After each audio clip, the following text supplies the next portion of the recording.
Hello and welcome to the one and only War Report. I'm your host Cyrus, joined by Quan. This is a show where we talk about NXT, AEW, and we're even going to open a door. We're going to talk about Forbidden Door, and then I guess we could talk about a little bit of Money in the Bank for Patreon. But how are we feeling after a very extensive AEW weekend? I'm pretty worn out. Every time they have these like holiday weekend long ass, even when WWE does it, it wears me out by the time we get to recording day. Yeah, And this has been no exception, and it doesn't help that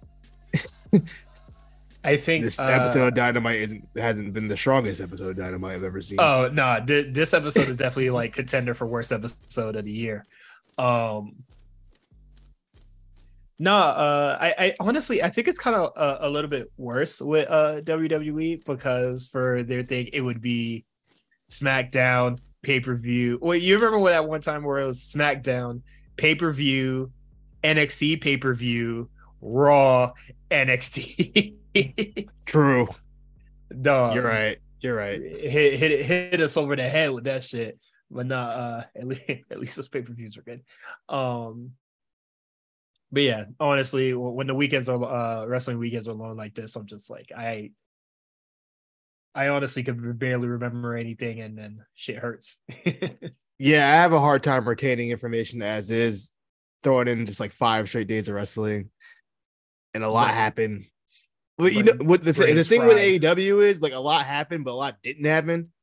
Like nothing really. Like it was a lot of wrestling, but honestly, you can forget about a lot of it because nothing in Collision mattered. Yeah, like that Tanahashi swear match, it was fine, but like I'm not gonna remember that come November. I'm like, oh yeah, they had a match. I forgot about that. That's what that's gonna be, and it wasn't even a bad match. It just like it didn't really matter. It's just a match to have a match, just to get Tanahashi on TV, which makes sense. It was a way to get Tanahashi, the fans acclimated who don't know who he is or who are not familiar with him. But I don't know, just it didn't retain anything for me. Yeah. I watched a little bit of it, and then I was just like, motherfucker, why am I watching Collision? And then I started playing Final Fantasy. Cause why the fuck am I watching Collision?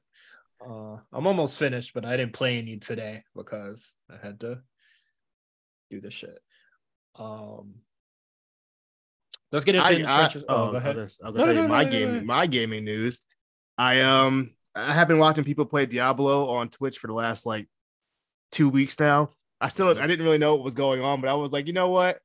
I need a new game. I ended up buying Diablo yesterday. I've only played like maybe 30 minutes of it though, but I can already tell it's gonna be a game I invest a lot of time in, and that's something I think I needed. So I'm pretty excited about that. The game looks fun. I mean, the reviews are really strong. So I'm really yeah. I never played Diablo before, but so this will be my first Diablo. But I haven't either. Those good reviews definitely entice me, and especially because a lot of my other friends are playing. But I'm gonna wait for a game called Baldur's Gate 3 instead because it's very similar, and I think it looks cooler.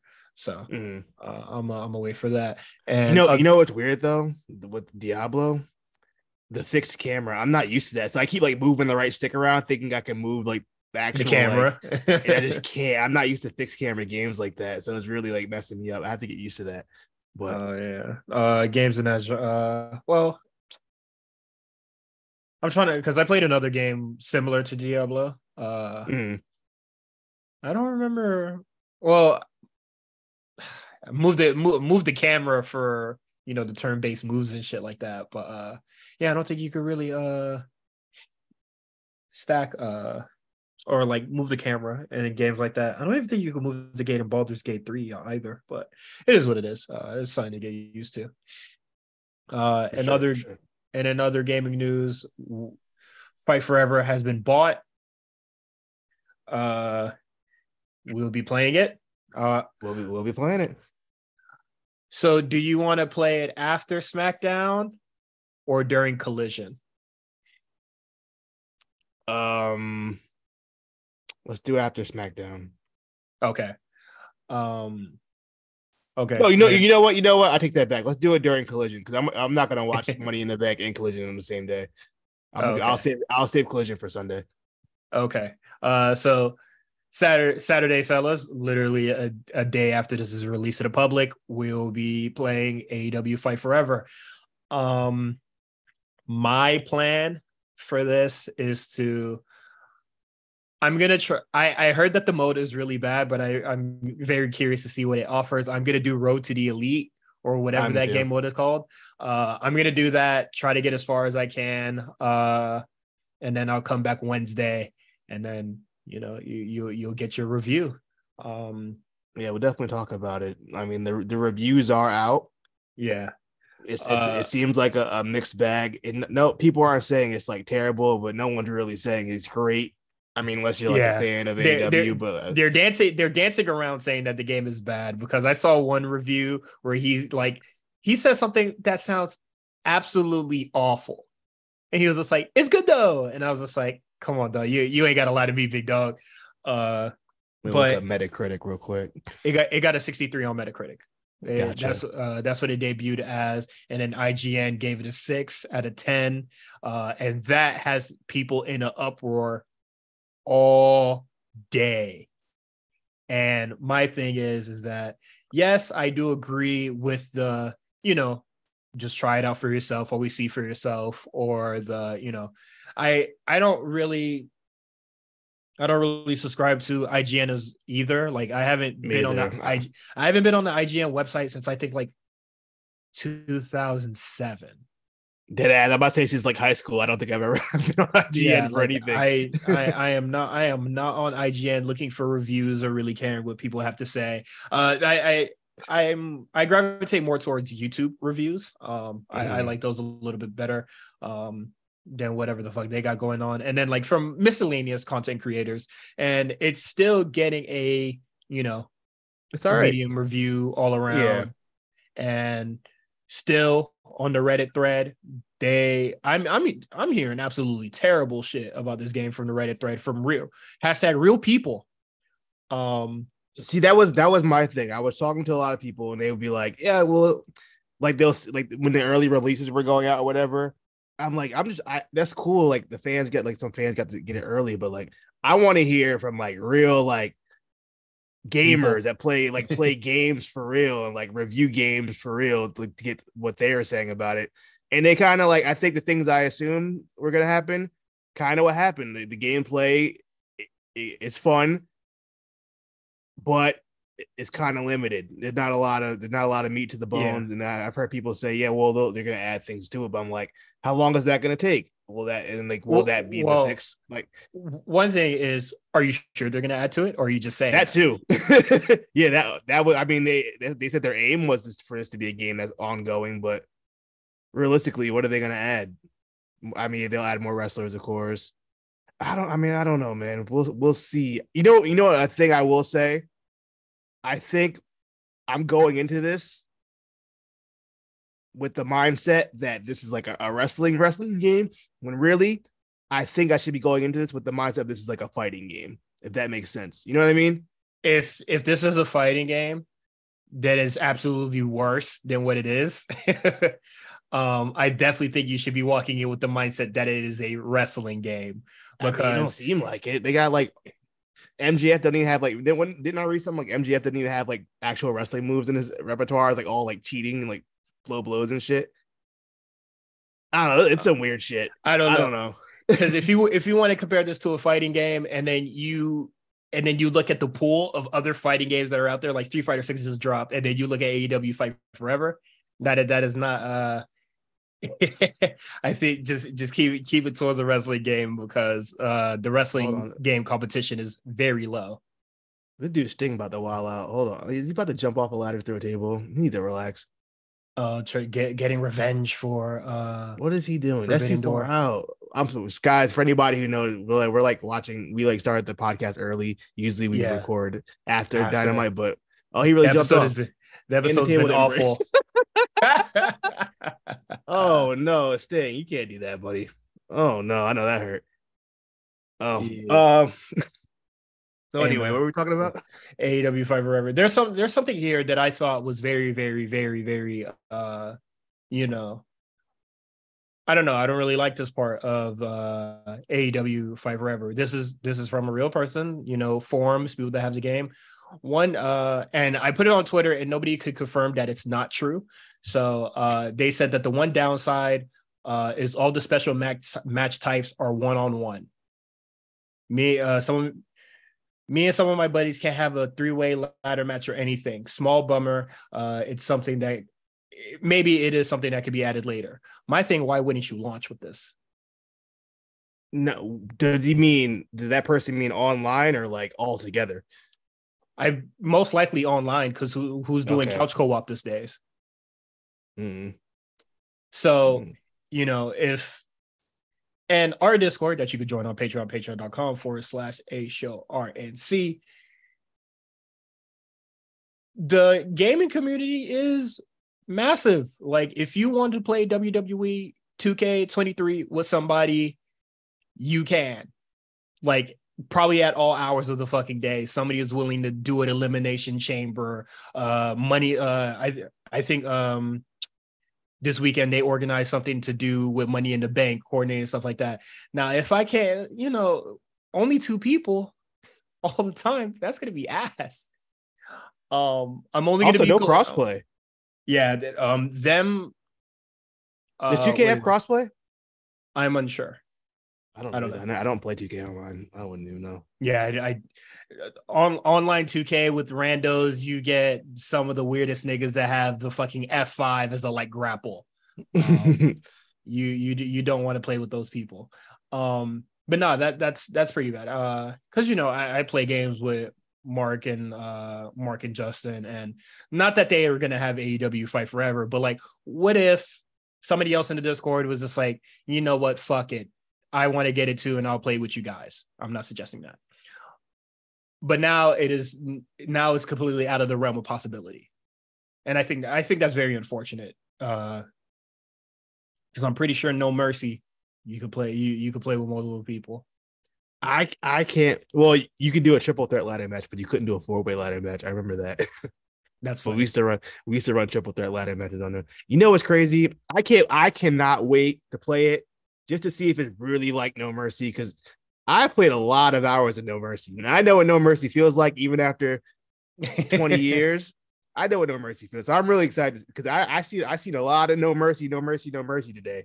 Yeah, we gonna see. Well, we've been seeing No Mercy for a year and some change now. Honestly, since day one. But yeah, it's crazy. I think a lot of the people who like tout No Mercy when they bring up this game probably weren't even old enough to play No Mercy. I really do. Like, I think the people are just saying like it's like a buzzword. Like, like when conservatives start saying like woke or something like that. Yeah, like one of those things where it's just like, No Mercy. You never played No Mercy before. It's just like that in No Mercy. Like, all right, man. I said that when when the show was kind of first announced.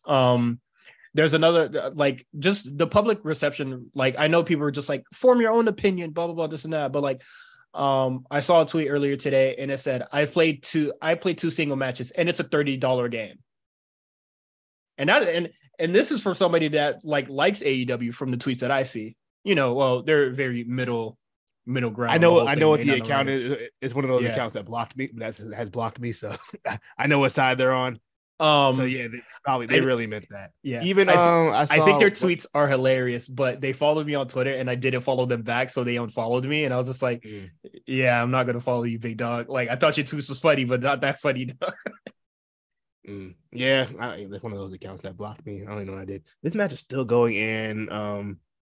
Sting. Jericho just kicked out of the what's Sting's move called? I forgot the move's called. The damn DDT. What's it called? Death drop. The death drop. Yeah. Death drop. I don't really care too much about the character creation stuff, but yeah, we're gonna be playing AEW Fight Forever. Let's get to the rest of the new stuff. The second episode of Collision, big drop. 595K. Compared to, I think it was like the 800 last week. 800K, 860K, some shit like that last week. So the jig is up. People know what this is, man. Shit's Rampage 2 already. It's happening quicker than I thought it'd be. All right. Well, I think anybody knew it was going to drop after the first week. There's no way It's the first episode, Punk coming back. You don't have that again for the second week. Niggas know what's going to be there. So I don't think anybody expected it to like maintain that 800. That's pretty crazy for a Saturday night. However, I ain't going to drop that much. That's certainly a big drop. Yes. I'm still on the side of I think the show feels a lot more fun than Dynamite does, if that makes sense. Well, shit. Like compared to this episode, I'm pretty sure it's going to feel refreshing. Yeah, it definitely feels like more like a refreshing show. I'm interested with Punk and Co versus Bullet Club is looking like going forward. It seems like that's kind of might be the main program on Collision. So we'll see. We'll see how it goes. But yeah, that drop is pretty big. But it's Saturday night. This was gonna be tough regardless. Like you take the W with 800 and just pray like it doesn't hit Rampage numbers. Yeah. So good luck to them. We got news. All Out will be happening a week after All In, as speculated. And it's gonna be in, you guessed it, Chicago, September 3rd. Sir. All Out. One of these cards are going to suffer from lack of care. And either both these cards suck or one of them suck. Like there's no dancing around it. So I think this is a very poor decision to do this. I think that they probably should alternate between All In and All Out for the annual thing. But yeah, they're going. I know, what is it? It's good. I think they're gonna be doing like 3 nights in Chicago, and it's just like you are burning the fuck out of that market, bro. It's the only place they seem to sell tickets at. It's just until niggas ain't got no more damn money. Yeah, it's just interesting because like we've seen WWE's tried to do a pay-per-view the week after a couple of times. It never seemed to really work. It's just too much. I don't want to. I'm like, the pay-per-views are already $60. Everything's expensive. Like I don't know if people are gonna really willing to pay $60 for both shows of 2 weekends. That's $100 in 2 weeks, 100 plus on AEW. It's tough. They're gonna have to be some strong cards, and I just don't see how you can really. Because you're already going all out at Wembley. You have to put all your big guns in on Wembley, and then fill that arena up and hope them motherfuckers don't get injured like a certain somebody. Unless All Out has some kind of like really like some kind of gimmick or something. I don't know how they're gonna handle this. Where like can't do blood and guts. All Out needs to be like some kind of gimmick show where the gimmick sells the show. It can't just be 2 regular ass pay-per-views at back to back. I don't know what the gimmick will be. They got to figure that out. But it has to be something more to All Out for it to sell. You know what I mean? Like what gimmick could it possibly be? They better make something up. I don't fucking know. Because it can't be blood and guts. Yeah, it can't be blood and guts because that's gonna be in Boston. I might have to pull up to that. I might pull up. Boston. All right. I might do Have fun. I might do that. If I get my cousin to pull up with me, we might do that. I'm just so unsure, like, because you can't do a Survivor Series type joint. You could. What is it? Dynamite versus Collision. Dynamite versus Collision, and then you know what people want to see on that. Yeah, it ain't happening. It don't seem like it's gonna happen. At least not for now. I just don't know, man. And then you're gonna have to announce a whole bunch of fucking matches on like a whole bunch of random matches on like Rampage or Dynamite, and we see what happens when motherfuckers go international. Motherfuckers get sick, so God knows what's gonna happen when they come back from London. So we'll see what happens. And just to top it off, the final news is Bryan Danielson has broken his forearm. The recovery time is estimated to 6 to 8 weeks. just in time for All In. So coming fresh off a forearm injury right into All In seems very dangerous, but it's Bryan Danielson, so we'll see what happens. We seen him come back from worse, I guess. I'm gonna hashtag knowing Bryan on this one, and he can do everything he can to be on that show. We gonna see. The picture was nasty. His wife, Brie Bella, or Brie. Oh yeah, what's her name now? Clean. Brie. What's she go by now? Brie Garcia. What? Her real name? Oh, Garcia. That's right, Brie Garcia. I don't know her damn name. Brie Garcia. She posted a picture of the X-ray. Yeah, it's clean. A clean snap. Clean break. Shit, nasty. Is it clean breaks better though? Like, like better than like something like Splinter? Yeah. So I mean, maybe you will be able to come back faster. Who knows? We will see. Why does Sting do that? I can't believe. Did you see it happen? No, because I'm not watching. Bro, the table. He jumped off he didn't jump off fully off the ladder. He jumped off the top of the top rope, like not like the literal rope part on the two tables. Sammy was on the outside, but like it was kind of far out. Like I wish they would have pushed those tables in a little bit more. It was two tables, so he had two tables to hit, and they just put it way too far out for him.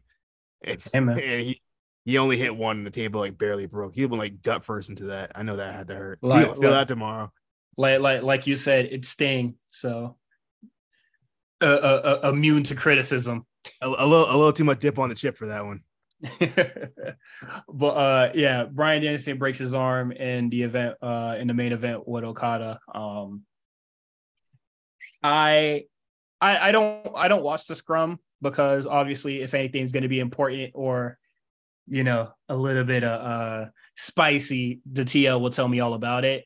And I was playing Final Fantasy as I've been doing, and Justin told me that Bryan Danielson broke his arm. This nigga is in a sling, and I said, "Jesus Christ!" Oh no, it wasn't a sling. It was like I don't know, like like a full cast. Yeah, like a full arm cast. That boy cooked. I hope he gets well soon, man. I hope it's nothing too serious. I mean, anything worse, I should say, not too serious, but like. Man, it's just tough. I mean, what do you mean nothing too serious? We know exactly what. I mean, anything. I meant like anything worse. I'm just like, man. I hope. I don't know. I don't want to be the guy like, yeah, you got to hang that up. But like, he might have to hang it up, bro. I mean, after Sunday, he done everything he needed, and I don't see where else you can really go from there. If you want to run it back because of the unfortunate circumstances, I guess. But like, I don't. What else does he need to do, man? Like this man is falling apart. Meals and Justin. What are you about to say? I just saw the Sting spot. Why was he doing that? What's wrong with him? Update: Sting told crowd that he might need stitches in his lip, and he has a loose tooth from the ladder/table spot. This is from the Twitter account Jim Valley. I don't know how credible that is. Oh yeah, I guess he does. He reported for Fightful, not Fightful.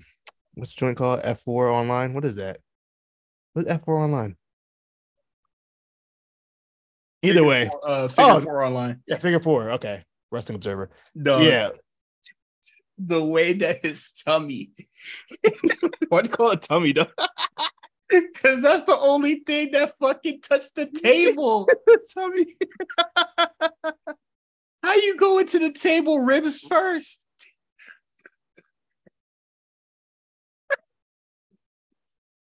That's tough. Yeah, because when they set the tables up, I was like, that's kind of far. Man, he damn near went diaphragm first onto the table. You know what I think? I think they put the tables out there that far because I think they thought he was gonna jump off the ladder, and that like the last second he like, nah, you know what? Let me jump off this top rope instead. So that's a little too high. Bro. That's the only thing I can think of. Like they put them out really far. That man is 68 years old. I don't know how old he is. I see the spot, bro. Yeah, we'll do my dip on the chip. I'm already seeing, man, that match was fun. Silly stuff like this makes matches great. So that's how I know that match was ass. It was whatever. All All right. Forbidden Door live from Ontario, Canada. From the 6, from the dot. From the 6. They did not turn this shit upside down. It's not a 9 now. Jesus Christ, this match really went 40 minutes. Well, before we get into the card match, did you enjoy the show? With the show, how did you feel about the show overall? It was I think I honestly feel that it is probably on par with last year's, outside of like one, like, no, yeah, just about. Like, I thought the show was going to be at least a 2 or 3 match show, and it just turned out to just be a 1 match show again, which I was very disappointed by. I disagree. I think I would say there was 2 really good matches. There was 1 outstanding match, and then the rest of them were just kind of whatever. I don't think anything was particularly bad except for 2 matches. The 2 matches I thought were just like, nah, that didn't hit for me. I feel like I would say 3, but it is what it is. What is it? Adam Cole couldn't make it to the show. He got sick, but he was perfectly fine to be on this show. So I wonder what he was sick with. Because I read that Tony Khan said he had COVID, but I don't know the COVID rules anymore at this point. What are the rules? Yeah, I'm slowly. I mean, it's been like 4 days. No, it might have been because Britt was out this week. I'm assuming maybe Britt was in close contact, and that's why they kept her off the show this week. Oh, okay. I wouldn't be shocked if it's COVID. I think COVID restrictions are pretty like lax now at this point.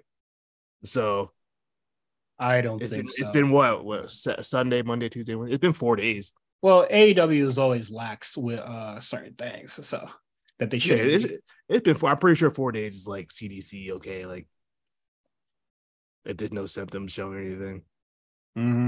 So if it is COVID, I wouldn't be shocked. Honestly, I'm glad that Adam Cole was not here, because I did not want to see his match against Tom Lawler, whatever the fuck that could have been like. I was just very not interested. I'm not going to go over the dark matches. We're just going to go straight into the show. So, excuse me. We got MJF versus Tanahashi for the AEW Championship. Hey, man. I wasn't the only person that said it, man. This was a weak match. I wasn't really fully. This one didn't do nothing for me. Tanahashi, he looks old and slow. Flat screen. He looks old and slow. He's extremely washed. MJF, I mean, he did what he could, but I think with that part, with a working partner like that, I just think it's time for Tanahashi to throw the suit on. Damn, bro. It might be time to put the suit on, Tanahashi. I'm sorry. There's a lot of old. There's a match. It was the same thing. Yeah, there's a lot of old niggas that need to put the suit on in New Japan, but that's just not how they operate. But yeah, Tanahashi being as not great and slow as he is. Also, dog, I used to follow Tanahashi on Instagram. This dude used to look like the Captain America drawing by Rob Liefeld. If you guys know what I'm talking about, dude used to be fucking jacked. What the fuck happened? He had like 55. How old is Tanahashi? Yeah, but like still, that was probably like 4 years ago. Oh, he's not even 58. He's 46. Wow, I thought he's like 46. He's been wrestling for a long time though. Yeah. Shit is adding up, bro. Let me see if I can find that. Tanahashi, Rob Liefeld. That means Santos Escobar is older than Hiroshi Tanahashi. He moved better. He looks great. Oh no, I'm bugging. I don't know why I thought Santos was in his 40s. He's definitely still in his 30s. What am I talking about? That's crazy. But yeah, Tanahashi used to be fucking jacked, and it's okay. Yes, this is. I found the Reddit post. This is from 2020, just 3 years ago. Dude used to be fucking ripped. 3 years ago is a long time. Also, I don't think it's post pump. You know what I mean? He just got out the You said shit optics, bro. Yeah, no, you know, like when you get post pump, you get the blood's flowing, the muscles look a little bigger, chest pokes out a little more. Dude, dog, fucking jacked. Hey man, father time undefeated eventually. Just can't keep Yeah, up. Did he come off an injury? I don't keep up with Tanahashi. Maybe he was hurt. nor do I. Yeah. But yeah, man, Tanahashi being as slow and not as not the ace. You know what it reminded me of? It felt like Cena at WrestleMania. It was like, all right, yeah, he just Yeah, it kind of did too. But and just like WrestleMania, MJF is not that person that could bring that shit out in Tanahashi. So it was just like it's just going to be a middling match, and it was. Excuse me. And speaking of old niggas that need to put a suit on, we got CM Punk defeating Satoshi Kojima, and what I thought was an even worse match. And it was. Tanahashi and MJF. Sorry. I think I enjoyed this one a little bit more. The Katoshi move. I'm sorry. What's my man's name? Kojima moved a little bit better to me. I thought the match went a little bit smoother. For I think they both. I think him and Tanahashi kind of work the same way, but I feel like Punk knows how to work with that. Yeah, Just experience and stuff like that. So it wasn't as bad, but like I don't know. I wasn't really trying to see him versus Satoshi Kojima. The only thing I remember is Kojima giving him the elbow drop to his dick. That's pretty much it. I saw him tweet, "It's not called the elbow cock drop," and I was just like, "Why? Why did you tweet that?" People have been retweeting Kojima tweets on my timeline. The dude's kind of funny. He's a funny dude. Hey, man, it's probably funnier in Japanese. What makes you're funny when it's like both languages. It's funny. Hey man, I followed him when he was just like, I really like bread, and then that was his little Twitter gimmick for a little bit. Yeah, and I was just like, okay, this is it's no longer funny, bro. when no, I remember when it stopped. When the Bread Club came out and it had like the Bullet Club graphic, but it was like 2 baguettes instead of guns. I said, yeah, I'm out. This is I'm no longer having fun, brother. Or like the joke is just not hit for me anymore. Next we got Orange Cassidy defeating Zack Sabre Jr., Shibata, and Daniel Garcia. I like this. I wish this match was better. I liked it better than the 2 previous matches, but like on the overall card, I thought it was like this is probably like second best match on the show. I enjoyed it. I thought it was like the second half of it was really strong. Oh yeah, the first half. I think everybody kind of got their shit in and it looked good. I think Shibata looked good. Zack Sabre Jr. looks. I think I've said it before, but ever since he like put muscle on, he looks more credible to me. And I always thought he was a good wrestler. He just didn't look credible to me because he was so skinny. So, but now he looks credible. I just thought the match was really good. It was a good showcase for all 4 guys. Orange Cassidy sneaks out another one. I thought the way he won was kind of heelish though, a little bit. He did the finisher, throw the guy out the ring and take his pin type of deal.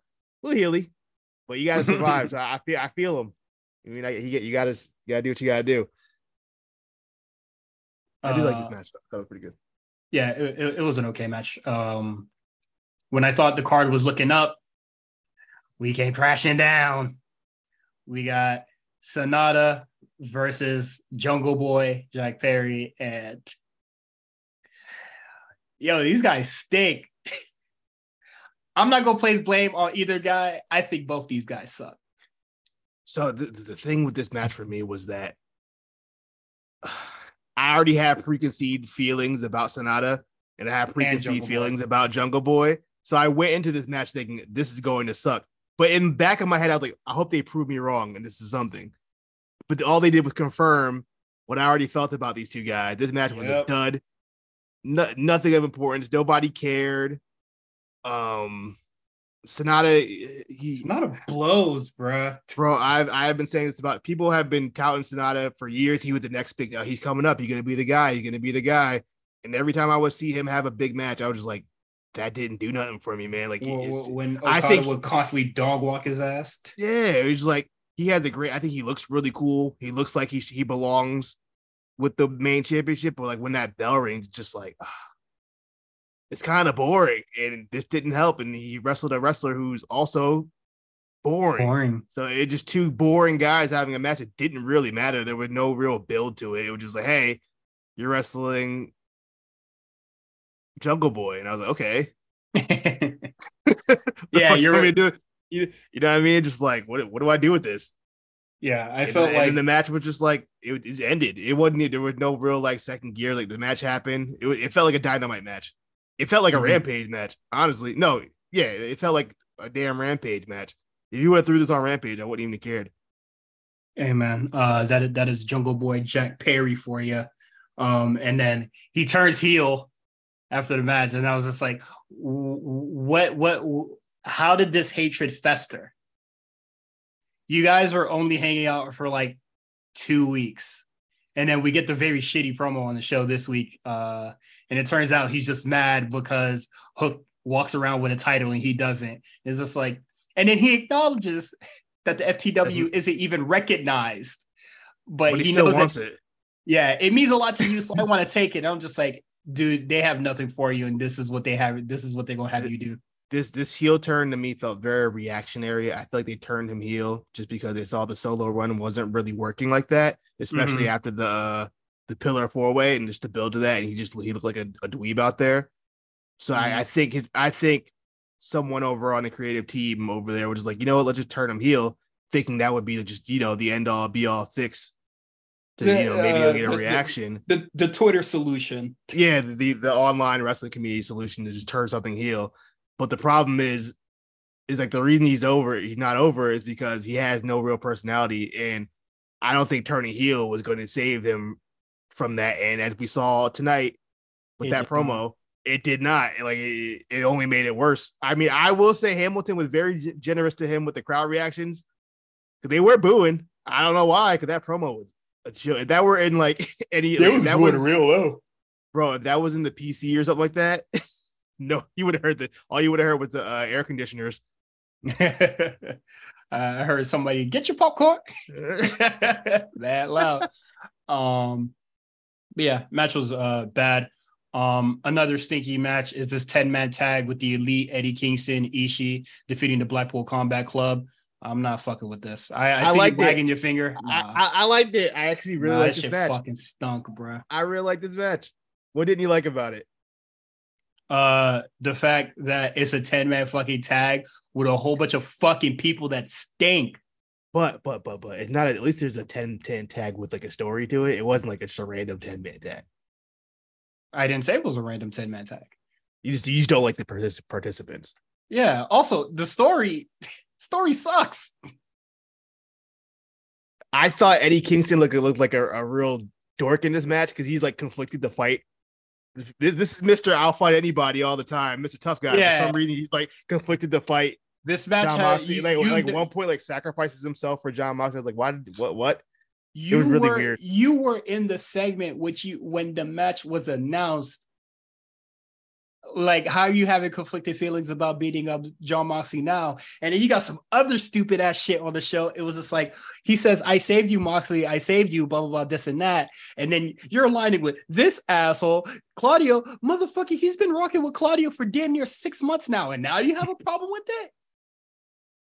Yeah. What is it?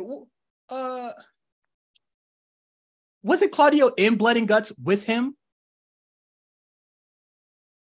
Was Eddie Kingston on that team? Yeah, when they went against the Jericho Appreciation Society because what is it? Because Danielson got hurt. I gotta look it up. I don't remember. I'm just like how you mad he rocking with the nigga that you hate so much, but you was in a match with the nigga last year. Oh yeah, because they were beefing. They were even beefing during the match, weren't they? Eddie and Claudio. Yeah, but I'm just like, you going to Moxley, why you collaborated with him? And it's just like, dog, you were there when they was collaborating. You helped him gain some success, bro. What the fuck is the story?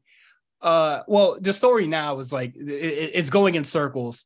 I don't see the point of John Moxley and I don't see the point of this thing really happening when what is it? Kingston is going to be gone. for like quite some time. So like Blood and Guts is going to be one hell of a send off for him. For sure. When does G1 start? Do you know? I think it starts in the fall. Stuff we should probably know. For what? G1 starts, looks like Saturday, July 15th to August 13th. And then when did Blood and Guts? Isn't it like after that? Yeah, I think it's like Blood and Guts is going to be on the 19th. So he's gonna fly back from Japan. That's it's tough. Sad ting. Yeah, it's happening on July 19th. So he's gonna go. He better hope his block don't start that. I was gonna say maybe it block doesn't start till after. I don't know. That is so stupid. Whatever. It's Eddie Kingston. I don't fucking care. Wear him out. Silly thing, but nah, I'm not really a big fan of this match. Ishii getting the pin. I don't really understand that either, but it is what it is. I guess AC was the only out. Like, well, I guess he didn't really. It didn't really matter. You know what I mean? Because they still have conflict if it's just Ishii got the win or something. I don't know. Maybe they'll throw Ishii in Blood and Guts. Fuck it. Yeah, man, this match is not good, and it went for 20 minutes. A match that I thought was actually better. Well, a little more enjoyable. Not all that great. Probably like the third best, or probably the third or fourth best match on the show. Toni Storm versus Willow Nightingale. Toni Storm wins. I don't like the finish to this match though. Just overall, really fucking stupid. Refresh my memory what the finish this was. Outcast shenanigans. Ref gets distracted. Storm 0 win. Correct. Okay. Yeah, I mean that's kind of the standard with Outcast matches at this point. Yeah, I wasn't a big fan of the finish, but you know, they had to muddy it up because she's a heel. But whatever. Mm-hmm. But yeah, I thought it was cool. Willow Nightingale, she cool. She's gonna be having a match on 4th of July with Julia on New Japan Strong. And how the fuck do you watch New Japan Strong? Because I would like to watch it. Same way you watch Ring of Honor, I guess, or something. I don't know. Is it on TV? How do you watch Ring of Honor? Watch wrestling. Okay, yeah, that might be the wave. Watch wrestling.la. Oh, you use .la? I use AI. What is LA? That like Laos? What is .la? Oh, I have no idea. Where is that? Where is .la located? Where is .ai? Isn't that like Australia or something? Yeah, where is it? Austria. I don't even know how to look that up. I don't even know how to pronounce. This is the East Caribbean. British overseas. It's for 21 Savage from? Yeah, I think so. It's British territory. Yeah, I don't even know how to pronounce that place. I'm not even gonna try. But yeah, next match. The biggest match with all the talk, all the controversy. Yeah, the real main event. You got Will Ospreay versus Kenny Omega versus the IWGP US Championship, Heavyweight Championship. I have a lot of thoughts on this match. One, this shit is way too long. You go. That's all the matches. That's all the thoughts you got? No, I have a lot more thoughts, but this match is long as fuck and it made it very unenjoyable. How long was it? Nearly 40. Like it is 15 minutes shy of being 40 minutes. Okay. So this match, I thought. So I got to preface this by saying I only watched half of the first match that they had earlier this year. So going off of the first half of the match I saw from Wrestle Kingdom in this match, I still think Wrestle Kingdom was the better match, and I didn't even see the full thing yet. With that being said, I thought this match was good, but in bits and pieces, they lost me at parts. I feel like Don Callis being, I think one of the more obvious ones is Don Callis being ejected and then coming back with zero repercussion. No, it didn't make it. Him being on the outside at the start was stupid. I feel like he probably should have just came for the finish, and then that would have been better. That would have made more sense to me.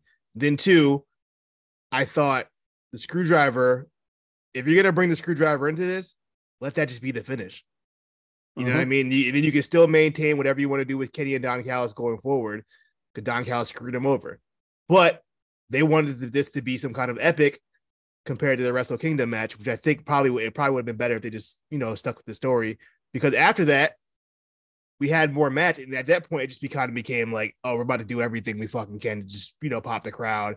We're gonna do whatever the fuck.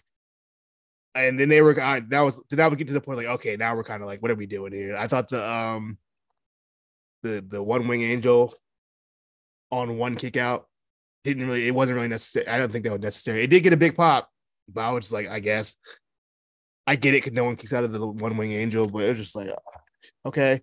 And then they did like 9 other finishers before that. Yeah, then they did like 9 other things. Then the finish with the Tiger Driver 91. I just thought that was unnecessary. I didn't think we needed. I think we can leave the Tiger Driver 91 in 91 or whatever the fuck they did it. But just like, I don't think that move is necessary in wrestling anymore. I don't think we need to. I don't care how safe everybody's saying it is. Like, it just, I don't think that kind of move on a wrestler like Kenny, who, has had recent injuries, I don't think it was necessary for that move to be done. I don't care if they landed on it. Do it for healthy people. Yeah, or just don't do that. I just don't think you need that in a match like that. I mean, like, I understand you want to go all out, but like, you don't. I just don't. There's no point in putting yourself at risk like that. He wasn't on the show tonight, so I'm sure he's recovering because they fall hard. I think if you don't add, like, I would have gave this match the same rating with or without that tiger suplex. You know what I mean? Like. I'd probably be higher. I'd probably be higher on this match if it was 20 minutes shorter. Yeah, nah, man. My thoughts about like the whole Tiger Driver thing is, it was just like, I don't think it's it's just about as safe as a pile driver, but like also is just like I've seen a lot. No, I think a pile driver is way safer than a Tiger Driver 91.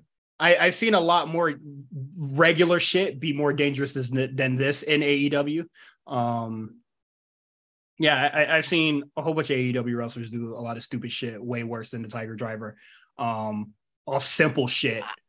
You see the way he landed? I know he put a little bit of impact on his shoulder, but his head still bounced off that fucking ring. Yeah. Also, it was just like, I saw the fucking, what is it? I saw the tweet where it was going like, oh, the Tiger Driver 91 was so amazing because Kenny, took most of it on the shoulders, but he made it look like it was dead. And I was just like, the same Kenny Omega that landed on his left shoulder, the same left shoulder that he fucking injured when he came back, the one that was taped up and he had the shoulder pad for. Like, are you serious? Like, you motherfuckers are stupid as hell. Also didn't like people were like trying to like shame people for not liking that spot. Like, oh, you guys are fucking lame. You guys can't, like, bro. That shit was police. But it was just like, bro, do y'all care about the wrestlers like well-being, bro? Like, yeah, that could like they know what they signed up for. But my main thing is that you should encourage that though. Yeah, it should be encouraged. But like, that move was overkill because they've done so much other shit before it. It added nothing to the match. All it added was stupid discourse on Twitter. And that's my main issue with this fucking match. Long as fuck, overkill. It was going to be controversial anyway. I think it was going to be. I feel like going in, regardless, people who are like pro AEW are going to be like, this is the greatest match of all time, and no matter what. And people who are I rather have the discourse be that this is one of the greatest matches ever, rather than everybody bitching and moaning about this goddamn Tiger Driver. Some people trying to make it seem like it's one of the, this finish was amazing and all this other stuff. And it was just like, overall, this match is like, I think the match is decent. I really think it is. I think it's great. I think it's a good match. It could have been amazing if if it ended like 20 or 15 minutes, before that. I think Meals kind of said it best. It's very like, it was a very masturbatory match, if that makes sense. It was just like, we're gonna do everything, Yes, and it was just for like no reason, just because we can. And then you guys, they've been alluding to so much, like there's going to be a third match so much, and it was just like, what the fuck are you going to do there? Just pull out guns and just start shooting each other, dog. Like that's the most that is going to get. I thought the DDT on the stairs was enough. I thought the hidden blade. I thought the hidden blade, that whatever, the hidden blade would have been enough. The storm breaker would have been enough. The one wing angel, Korra's wrath, or whatever, Dr. Wily bomb, all this stuff that Kenny Omega does, that would have been enough. I didn't need the J Driller. I didn't need the Tiger Driver. I didn't need most of the aerial spots. Like it was the match was good, and then they just decided to just keep going, and then like when you play WWE 2K, you get the 5 stars, and then you get like your stars go down when you keep doing moves over and over, or like repeating moves. It was just like, yeah, it got to that point. Like this match was like really good, and then you just kept doing shit that wasn't necessary, and then this is when I'm tuning out. And the most unnecessary shit of it is the Don Callis stuff. I feel like if Don Callis, I did not. That hurt the match for me. I think the Don Callis stuff hurt for the match for me way more than the Tiger Driver stuff. The Tiger Drivers, whatever. The Don Callis stuff, I hated it. I was like, this is the dumbest fucking thing. If Don Callis was only there at the end, that would have been fine. He did not need to be there in the beginning, especially if he's not. Did he even walk out there with Will Ospreay? Or no, was he already out there? I think he kind of just pulled up, like maybe like right when the bell rung or something like that. I don't remember. Fucking stupid. Yeah, I just thought that was really silly. Like, I don't know. I think they overthought that one. Overthought it like a motherfucker, and they overthought that one. I probably would have said that for the finish as well. When the ref, the screwdriver, all the other stuff. Like, well, honestly, that would have been fine with me. It's just that he got ejected, came back, ref said nothing. Nothing. Just let it happen. No security came and pulled him out. Because he had it. Because Don Callis has his own security. It was stupid. That was really dumb. So fucking stupid, man. But overall, this completely negates the fucking ejection. Like, well, you know what I mean? It's just like, I don't know. What were they thinking? Why would you? Whatever. But besides that, moves were cool. I thought there was some great spots. I did like the shooting star press spot. That looked really good. Like you said, all the stuff, the little, what's that joint? The razor's edge, whatever the fuck it's called. What's it called?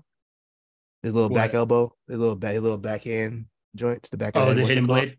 Hidden blade. I don't know why I called it whatever the hell I called it, but yeah, hidden blade. I thought the moves themselves, the execution was great. Outside of that Tiger Driver, I didn't like the Tiger Driver, but everything else looked really good. I gave it a 4.5. Honestly, I did. I thought it was the best match of the night. I'd probably go with 3.25, honestly. 3.2? No, don't do that. That's not a 3.25. I gave fucking. What did I give? I do not care what you gave at 3.25. I gave the fucking I gave Malik Blade and Idris Enofe versus Gallus a 3.25. Hey, that match had had some bullshit too. Shit. But no, the Don Callis stuff, this shit being 40 minutes and 20 minutes of it was fucking boring. Or just like, okay, let's get it over with. Finisher spam, it hits a lot of the shit that I don't like. But I would still say this is the best match on the show, which is crazy. 3.25 is tough. That's tough. That's a tough rating, bro. Hey, man, the game's a game. Try not to overbook your match that already has a fantastic story. Actually, don't try to put your shitty story into a match that has a great story going into it. And then AEW barely touched that at all. The amazing story of Ospreay trying to overcome this demon, this shadow, all this could have been absolutely fantastic. But they said, nah, we're not going to really worry about that. We're going to focus on the bullshit between Don Callis and Kenny Omega instead. It's kind of would have helped, I think, if they would have, you almost forget this was for a championship because it was a non-factor of a championship. Like, Kenny doesn't come out with it. He doesn't defend it. Mm-hmm. I forgot he had it until they announced the match. Like, oh yeah, he does have that, doesn't he? And just like, yeah, that McDonald's ass belt. Yeah, that's Ospreay versus Kenny Omega, 3.25 out of 5. Yep. Um, What's next? Another shitty match between Sting, Darby Allin, Naito, and El Suki Gods. I would say, this match sucked, but it did what it needed to do in cooling the shit down. Yeah, this was a nothing match. I knew once Naito kept the shirt on, I said, yeah, okay, I know what time it is. Yeah, that boy's treating this bitch like a house show. When I saw T-shirt Naito, I said, yeah, okay, gotcha. Yeah, this joint went 15 minutes too. I skipped the fuck out of this shit. I ain't gonna cap you down. This match for 15 minutes. Whose idea was that? Hey man, for 15 minutes it did what it needed to do. It killed the fuck out that crowd. Yeah, low-key, they didn't recover after this. Like, I don't think they really did. Besides, I guess we can go to the entrance. Besides the Bryan Danielson entrance, there wasn't much reaction. We might as well just get to the main event. I think first of all, Cage match got this rated really higher, way higher than needs. What the fuck?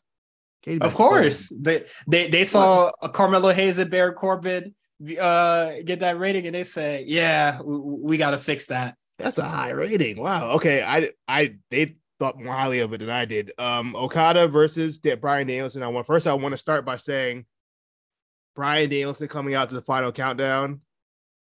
Yeah, I gotta clap it up. That's beautiful. I think for me personally, you know how highly I think of Bryan Danielson. I think he's the greatest wrestler to ever wrestle. I think highly of him as well. And that era of just that Ring of Honor run, and I hear Final Countdown. Anytime I hear Final Countdown anywhere, my brain goes to Bryan Danielson first. Like that, to me, that's his song. I wish they could keep it, but I guess Final Countdown is a really expensive song to maintain. So if they only use it for this match, that's fine. The match itself, well, I'm gonna get it. Also, I think the crowd. After that, the crowd was very much it was late, but at this point, it was like 12, 15-ish. I think we were past midnight by the time it maybe started or like close to it. And just like, I think people were just tired. It's a long show. Man, this match is it's disappointing. The match itself, I'll never forget. I was watching the match. I think I stepped away to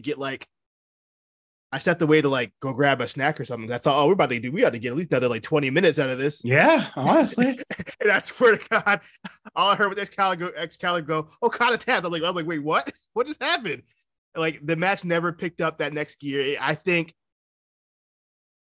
it like not for a match of this magnitude. Like this was one of the last real like dream matches that are, I see deem will even be possible to happen, and it happened.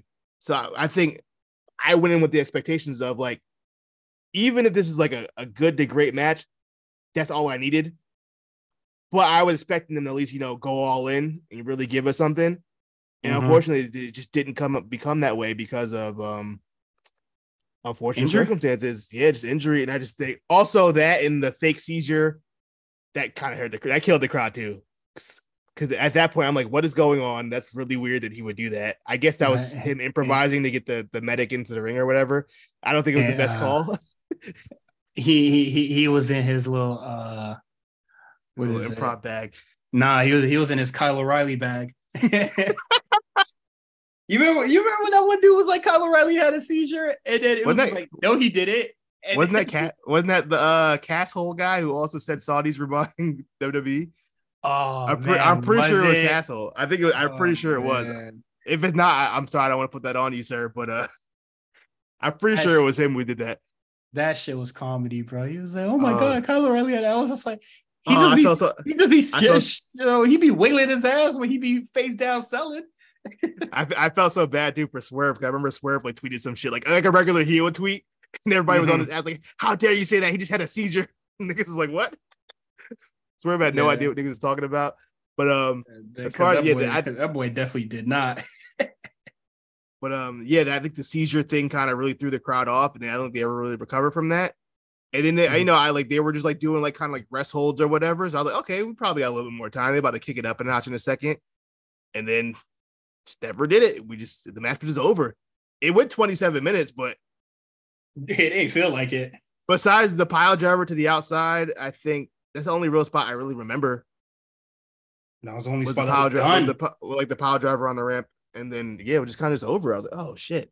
Okay. The match was a lot of drop kicks, elbows. elbows. They worked a fairly safe style. They didn't do anything too crazy. Mm-hmm. And then motherfucker still got hurt. Yeah, it's unfortunate. The unfortunates of the business, bro. But it sucks for that dream match to happen and just kind of end like that. It's like, I remember literally a day before, it was just like, everybody was talking about the match. It was like, yeah, Brian Okada, Auto 5. I said, you can say me directly. It was me. Well, I said Auto 5. I said, and you know what? Once the bell rings, I'm giving it a 5. Those are my exact words. I said, I'm giving it a 5. And you know what I said? I said, guys, let's let the match happen first. Yeah, if the injury didn't happen, I would have gave it a 5 anyway. But yeah, honestly, I couldn't do it. I couldn't even in my heart get that a 5. I'm so curious. I want to go to the universe where this match went another 15. They would have went crazy. I know they would have went crazy. I know it would have been amazing, and we would have been gushing over this match. And it just sucks that we can't. I'm afraid for them to even run it back. I'm just like, oh no, that ship done sailed. I don't even want to see Bryan wrestle anymore. Honestly, to keep it a stack with you, I feel bad for Okada. It's the second year in a row he kind of got fucked over in a mess. Yeah. Last year the fatal four-way. Every Forbidden Door, bruh. He's cursed. Adam Cole, gets cursed on Forbidden Door, and also Okada, bruh. All his opponents just bite the dust. Yeah, man. I wish this match got the time that Ospreay Omega did, but it kind of is what it is. Excuse me. I don't want to fault Danielson for having the injury. I'm not going to be like, this is your fault. And it is, it's not that. But unfortunately, the injury did ruin this match. So unfortunate. Pay-per-view of the year for you? No. I saw a lot of people saying this is pay-per-view of the year. I think it's the best AEW pay-per-view of the year. Yes, that is for sure the case. But you are not pay-per-view of the year with Sonata and Jungle Boy on your card. Absolutely not. And then if you want to say that match is good, you cannot be match of the year with the match that MJF and Tanahashi had. And if you think that match is solid, you cannot be pay-per-view of the year with the 10-man tag that's on this shit. I disagree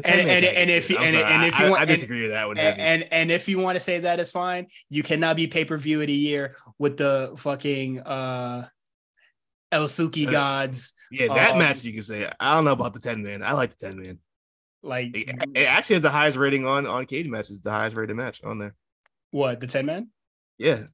Oh, I thought that was a good match. I really did. Whatever.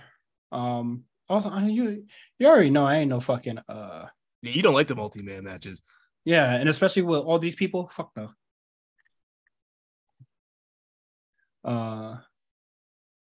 Oops. But yeah, that is Forbidden Door. Let's talk about Dynamite. Oof. A lot on the car. A lot of AEW.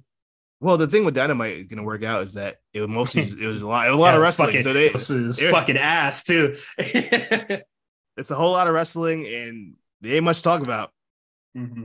A lot of guys weren't on the show. No Kenny, obviously no Bryan, MJF and Adam Cole. They were only backstage.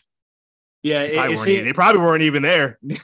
Yeah, it seems like there's a lot of people who are, that got sick going into Canada, and a lot of people that are just kind of hurt or not working. Banged up. Yeah, banged up. And then probably a lot of people that could they said that you weren't, you're not booked for Canada, brother. So they probably just home. Is Malachi not allowed to be in Canada? Did he do something? Mm-hmm. Why is he not in Canada? Probably visa issues.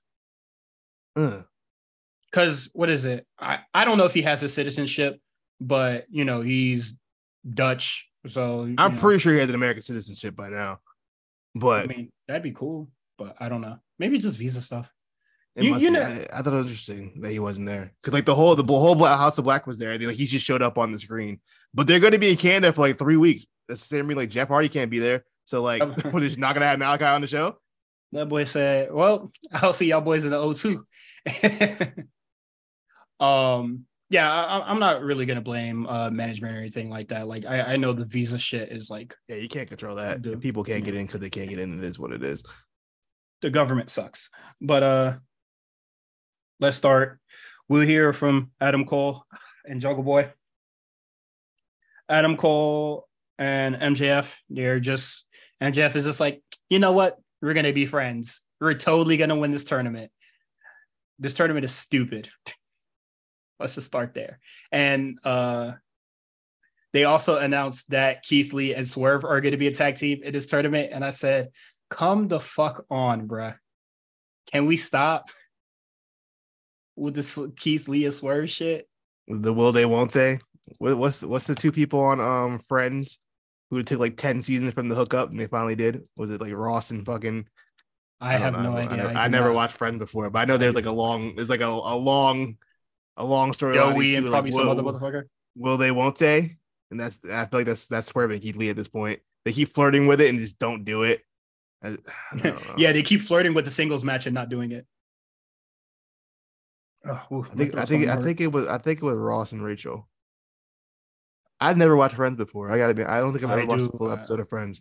There's a lot of sitcoms that used to play on the TV that I do not watch. I don't watch the PJs.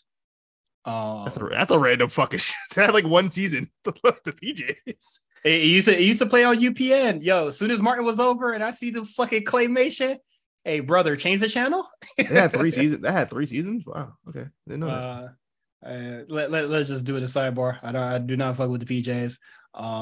Friends is a no. I never watched Seinfeld.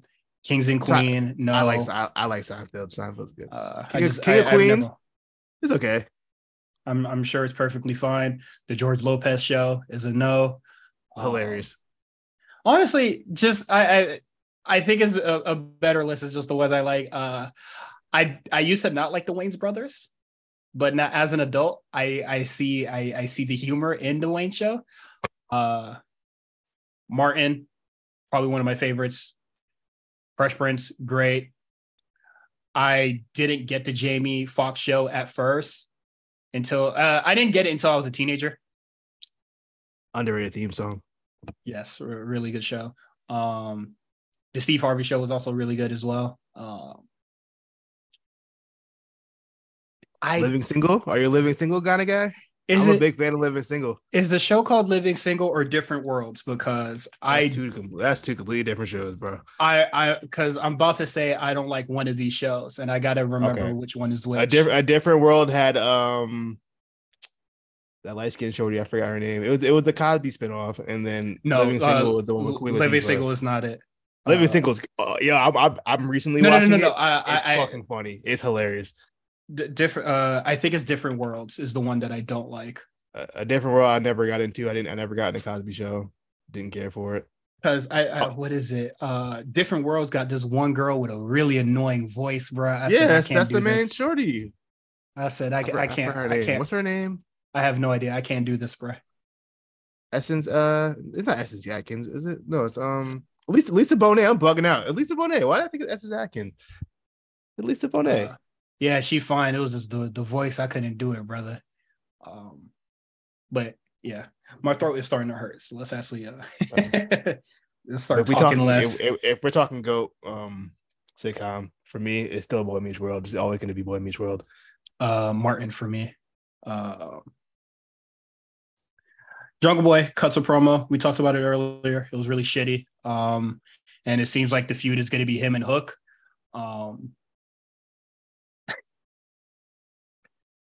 Nice. Hook should be working vets, but he's gonna be working Jungle Boy. So I'm ready for that match to be very medium. Just middle of the road like a motherfucker. The segment was funny when they started running, and then Jungle Boy did a goddamn cartoonish dive into the car. That guy was fucking. I'll give Jungle Boy funny. credit for that. That was fucking funny. That was fucking hilarious. But I'm not necessarily looking forward to the story. The main event with El Sex God versus Sting and Darby. Nothing to write home about except Sting's diaphragm eating that table. That's all I saw. That's all I cared about. Yeah, honestly, soon as I saw that was the main event, I said, Quan, can we start recording now?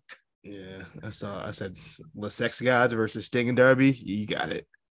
Absolutely. I want to point out that Cyrus asked me to start early every week, and I say no. I want to finish the show. And even this week, I was like, you know what, bro? Let's just start recording. Because the main events be ass, dog. It'd be the most predictable shit. Also, my thing is that they alluded to this breakup between Jungle Boy and Jericho, and they still tag it like there's no problem. Like they had a promo with Renee earlier in the show. A lot of Renee on this fucking show. I guess all all over this show, bro. Yeah, I guess these other motherfuckers could not get a visa or anything like that. She said, "You home? We putting you to work." Yeah, you don't need a visa. At the crib, all right, bet. It'll work.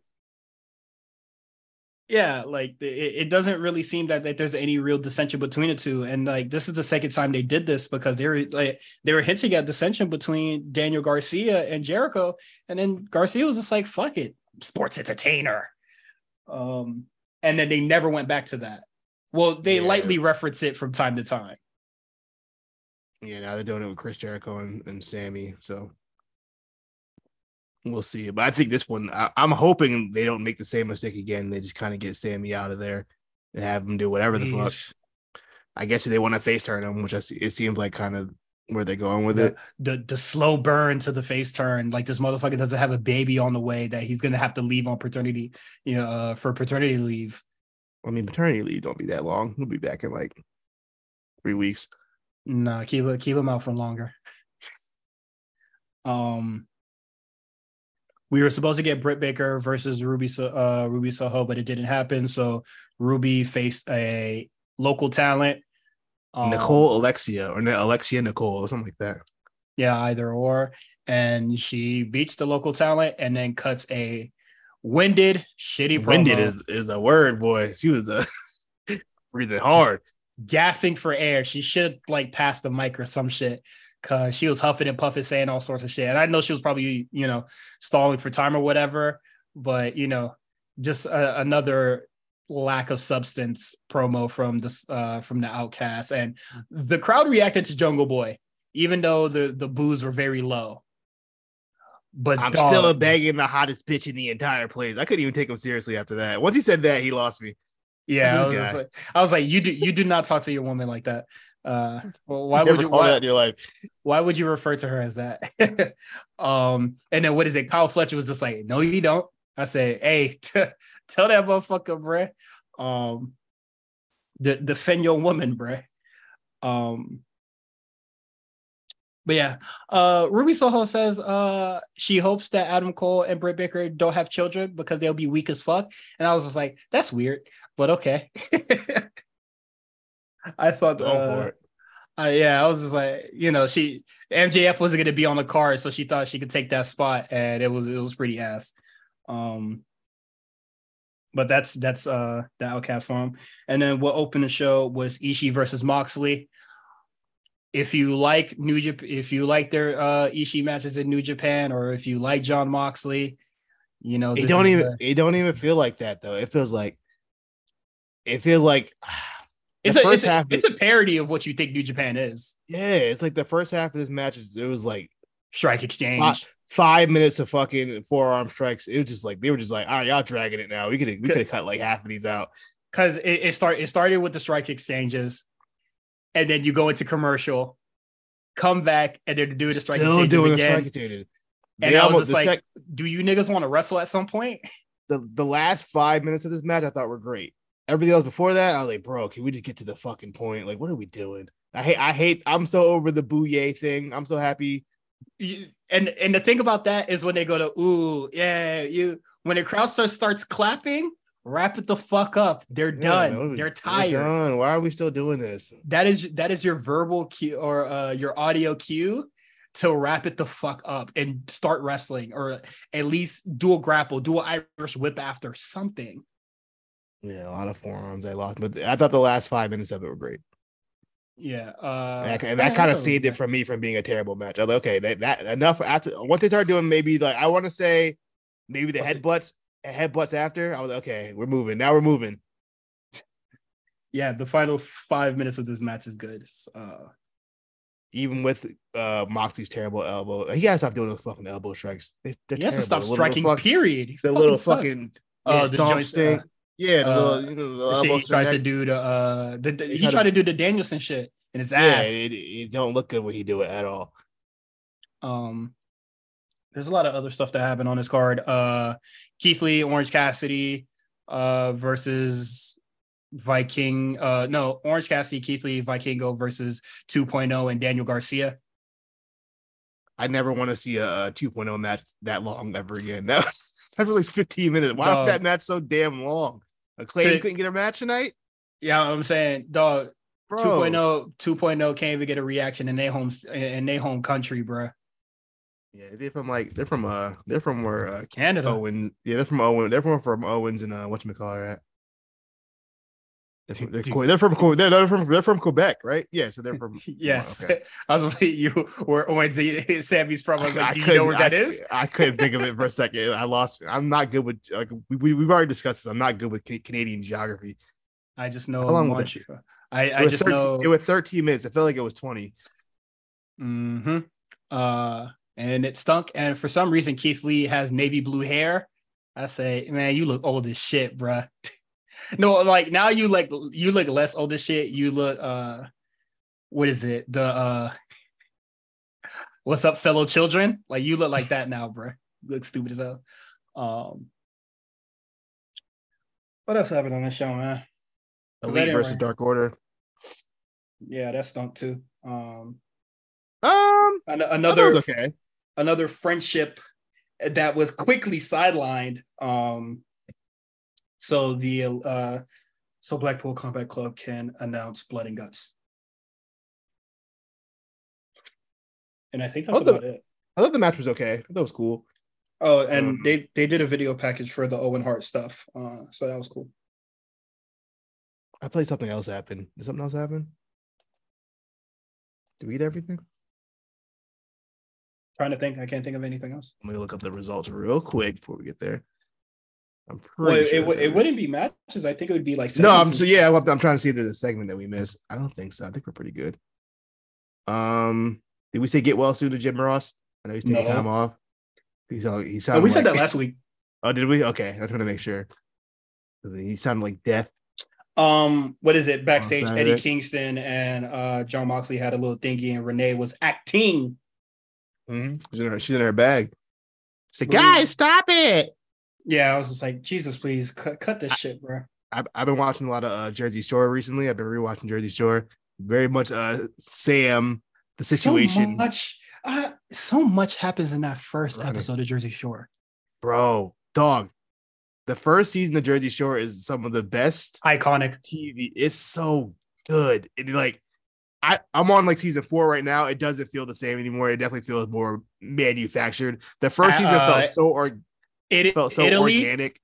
Everything is probably like the last one. Yeah, Italy was the last one I remember watching in real time. So I'm on the season where I haven't watched before. You could tell it feels more like because they're adults now. It feels more scripted. It feels more like Love and Hip Hop ish more than it does. Also, don't tell me did Snooki really hook up with Situation or not? They haven't exposed it yet. We don't know. I think she did. As far as I'm so far, I believe she says she's very adamant that she didn't, but the way she reacts about it makes me feel like she feels really guilty about it. Yeah. But also, Situation very messy. I'm sure. Happened. Situation is a born again Christian now. Yeah. I know he went to jail for a little while.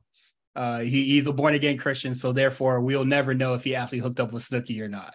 I think you know what that was. We're so off topic right now. That was one of those. Hey, keep that between us. But you know what I mean. One of those nice shit just happened, bro. It probably just happened. I mean, the same shit happened with her and Vinny. So I'm just like, just say you fucked Vinny, her. That was on camera. Vinny she had no choice. Yeah, Vinny was saucing her the fuck up though. She was on camera. She had no choice. This one was just like, hey, we not on camera. We just chilling. Whatever's going on, and we keep it at that. But he, niggas gotta be messy and start talking. So, hey, first thing he did when he got to Italy, hey, you heard about me and Snooki? The dog. Yeah, dude is disgusting. Okay, let's get into NXT. And we back. Okay. NXT Gold Rush Week 2. Good show. Much better than Dynamite.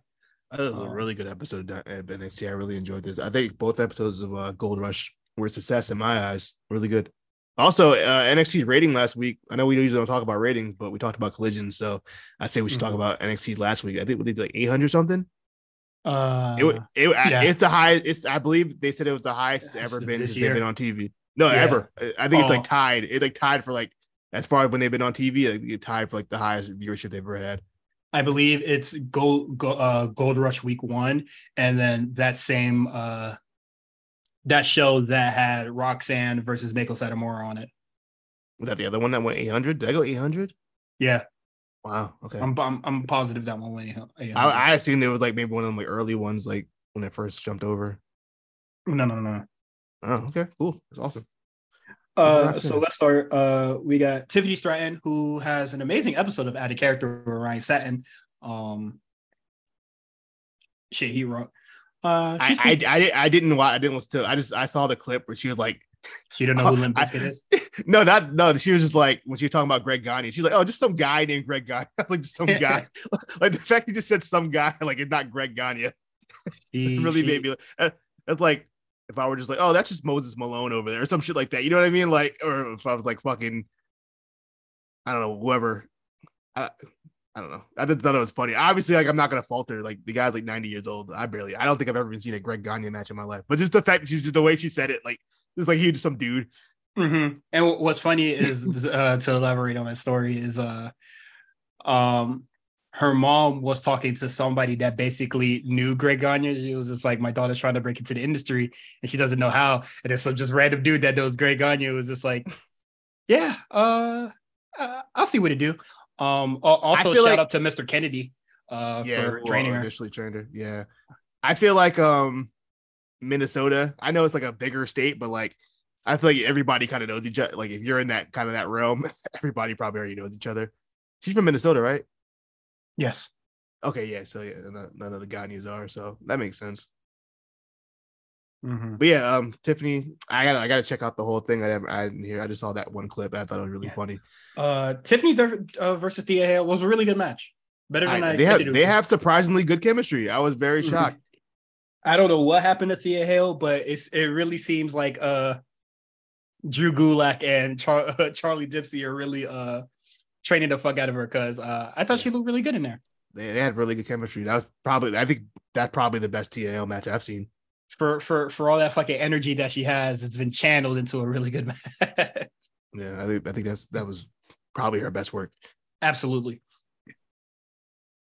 I definitely, honestly, I suggest checking out this whole episode. It was really good. She was getting conflicting advice from her two advisors. And then after she loses, after Gulak causes distraction to the ref and causes Thea Hale the match, they both blame Duke Hudson for some fucking reason. Why y'all say fuck me for? Yeah, and then they start beating his ass. And then the principal is back. The GOAT, the coach, Andre Chase is in this motherfucker. And then it seems like we're gonna get the tag match between Duke, Chase, and then Gulak, Dempsey. So that should be cool. Yo, how do you feel about Gulak and Dempsey? I just feel like they're just kind of just there. Yeah, I would agree with that as well. But especially Dempsey, he's just there to be there. I feel like when Dempsey and Gulak came to NXT UK, there was an expectation, that that, you know, the work rate is going to shoot up or whatever. And it was just like, I mean, they kind of just had middle of the road matches for real. Charlie, you know, Charlie Dipsy's Regal son. So niggas is, you know, he'll be fine. They got to the gas and before the car was built. So Hey, that kind of comes with being a second generation guy sometimes, especially when your dad's one of the best to ever do it. It'd be like that. Sink or swim, dog. Yeah, and Ricky Steamboat's kid had to do it. You know what I mean? Where his ass at? Like a veterinarian now or something. What's he doing nowadays? He's doing his dream. I always wanted to be a dentist, Dad. What's Ricky Steamboat doing? The Ricky Steamboat was chopping him, and it was just like, but Daddy, I like dogs. I don't want to do this. I'll put Richie Dreamboat. I don't want that one. Steamboat. Who the hell is Dreamboat? What is that? That boy Richie got Steamboat. some miscellaneous sights, bro. Richie Steamboat. What's he doing nowadays? What does Richard Steamboat do now? He is be old. Son is now a stay-at-home father. Good for him.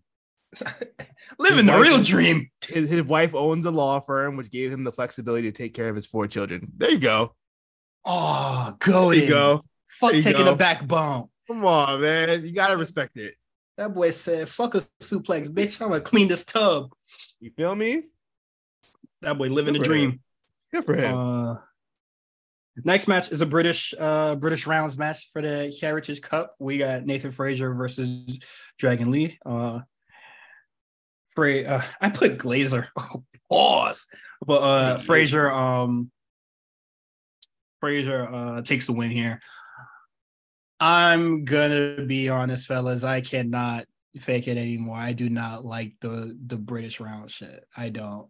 I was very open to it, but when these guys started cooking, and then it was just like, all right, bring it up, go to your corner. I said, come the fuck on, bruh. I feel like these matches possibly need to be paced very differently. I feel like, you know, for the first round, you know, just keep it real short, break it up. Second round, just come out swinging, slugging. They did. Wasn't the first pinfall in the second round? Oh yeah, but the problem is that they started cooking at the front part of the first. I was just like, oh, this shit's starting to heat up, and then it had to stop. They let it cool down a little bit. I don't know. I'm not really liking that stipulation. I still like it. I thought it was a really fun match. My problem is with that. I thought the match was great. My problem is kind of Dragon Lee. Not that I think he's doing fantastic. He looks great out there. Real cool. Also, I'm really upset they changed his music, but it is what it is. But my problem is that with Dragon Lee, he keeps losing. He's had 6 matches, right?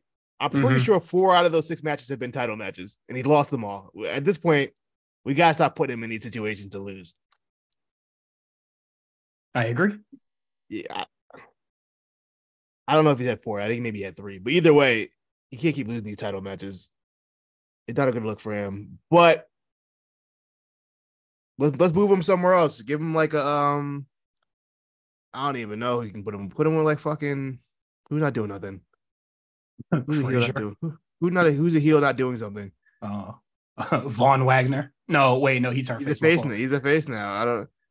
Somebody. I don't know. You're not gonna like this answer, but Joe Coffey. Fuck it. I don't even care. Give him Joe Coffey. That's fine. Yeah, that's somebody he could beat. Yeah, somebody could beat. I don't care. Give him Joe Coffey. I think he can, possibly give him a not boring match. So. I agree a little bit. I acknowledge that he's losing, but I don't really care that he's losing.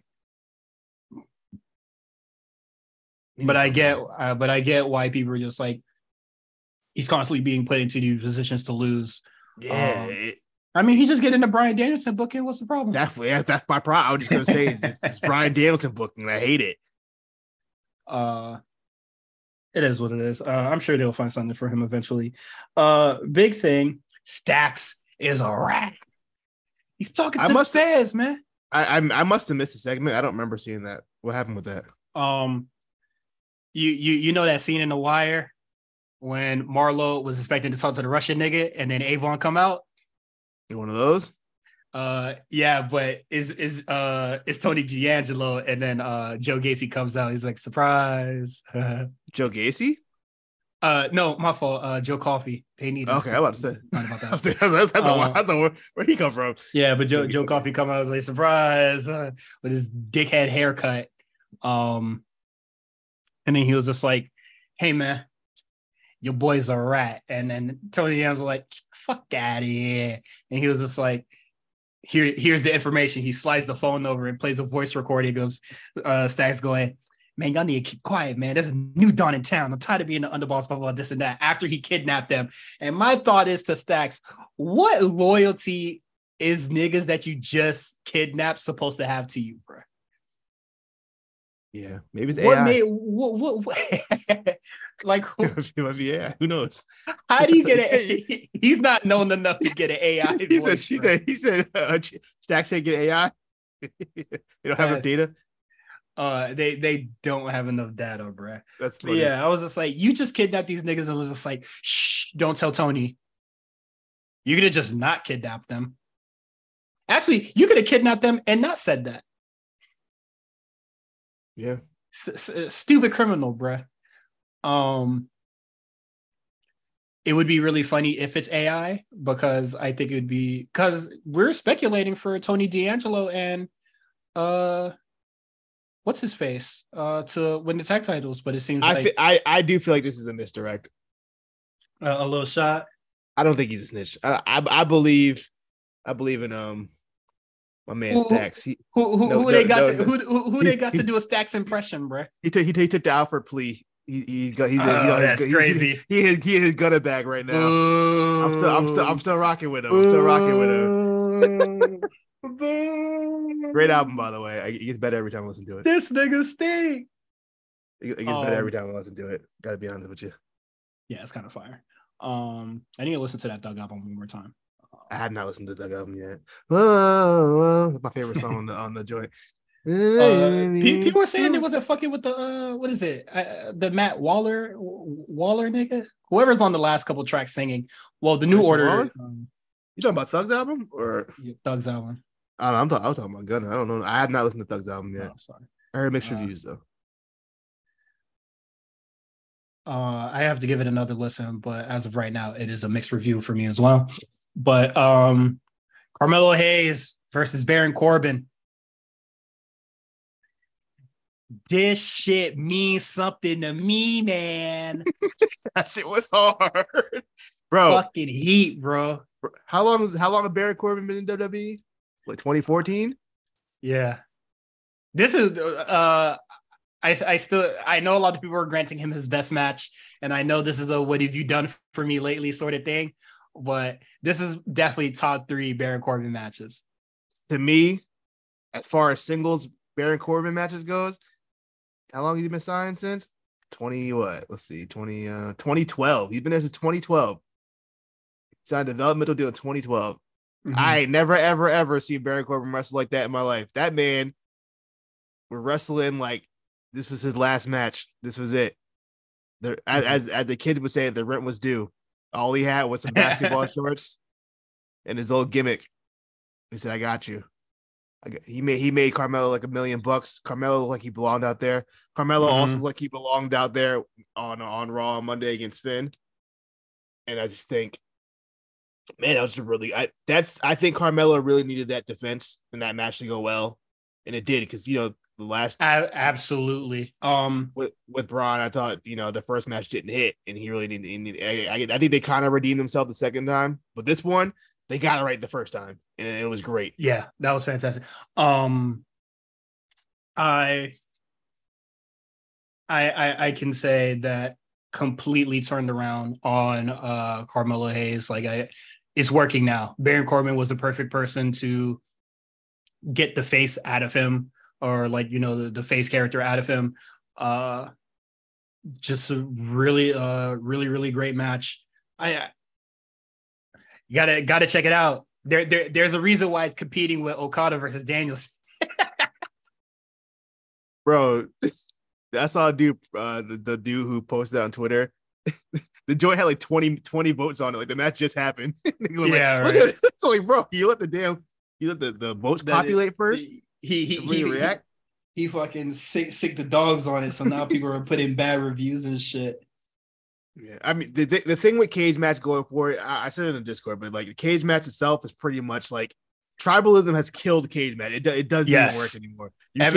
Ever since Tony Khan has like stated that he looks at cage match, it has actively ruined that website. And honestly, since from both sides, it's not even just like it's like both sides are just like, yo, we're gonna not be sincere about our ratings on things and just kind of fucking like really sabotage shit. We have not talked about cage match this much since he mentioned it, and I like it's. Well, I do because like, I reference it a lot because I have to go back and remember stuff. I do it all the time. Well, like I go back to like look at matches and look at cards and stuff, but like the actual ratings of these matches never mattered to me until he like or was like never truly a conversation in my viewing experience until he like mentioned it for everybody to like yeah. You know what I do though? Sometimes I'll wait a couple days first. I don't go immediately to it, but like when I rate a match, I don't let like I'll do it after I rate a match. I'll go see like how close was I to the public? See if you wildin'. Yeah, like am I fucking like was this better than I thought, or like was this worse than I thought? Like, let me check the temperature of it. Generally, I'm usually around the same with cage match for the most part. Some stuff I'm like, y'all really like that much? I guess. But yeah, I think cage match is a good resource. But as far as like taking those ratings for gospel, you really, especially not the first day. You got to wait a couple days for shit like even out, like the real. Because niggas will start giving stuff 10s that don't need to be a 10. You know what I mean? I agree. Yeah, like bro, what do we like? If you when I think 10, I'm thinking like all Japan classics with like with the real Tiger Driver on it and shit, or like fucking Shawn Michaels Undertaker or something. I'm not thinking fucking Ishii and John Moxley the 10 night. You're like, yeah, come on, bro, what are we doing?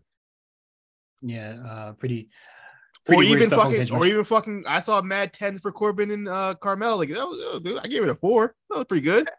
I'm not gonna give it no damn 10. I'll give it a 9 or an 8, but I thought the match was really, really good. Yeah, well, I mean, 8 to me, an 8 would be a 4. You know what I mean? I'm just gonna cut it in half. Mm-hmm. If you went like 4 or 4.25 on that, I wouldn't. I'm not mad at that. But ain't no damn 5-star match. Fuck out of here. But really great match, man. I'm very curious what they're gonna do going forward for Carmelo Hayes because I feel like Baron Corbin is absolutely run it back. Yeah, run it back. Make it run it back. Hey man, I don't really know who would be the top heel at this point. They could do. It's Braun, but Braun saying he done with this bitch. I done beat the fuck out of everybody. I think they're gonna run. I saw the spoilers, but I don't remember anything that happened. Honestly, besides the loser leaves. But I rather they just do Braun Ilja, have Ilja win, send Braun out the territory. And we go from there. But as far as like top heels, I don't know who Dijak, is he like the top heel going forward without Baron? Like I don't know who else would be the top heel in NXT right now. Yeah, it had to be, but Dijak is a loser. If Braun Breaker leaves, then yeah, it's Dijak. But yes, Dijak is a loser, but he also has really good matches as well. So yeah, he has great matches, but like we gotta build him to some kind of monster again.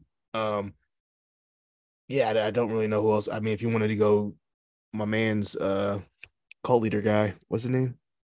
Joe Gacy. The what guy? Oh yeah. I'm forgetting names so much. Cult leader guy. That dude's fucking name.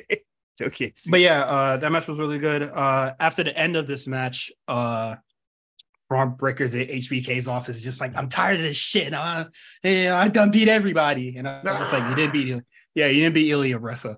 And then from the NXT spoilers, Ilya comes back. I guess we can talk about spoilers at the end of quick hits. I don't remember the spoilers, so I mean I have them, so it doesn't matter. Gallus defeats Team BBC. What is it? What's them niggas' names, man? They actually have a team name. I'm forgetting it. Garza and Los Lotharios. Okay, yeah.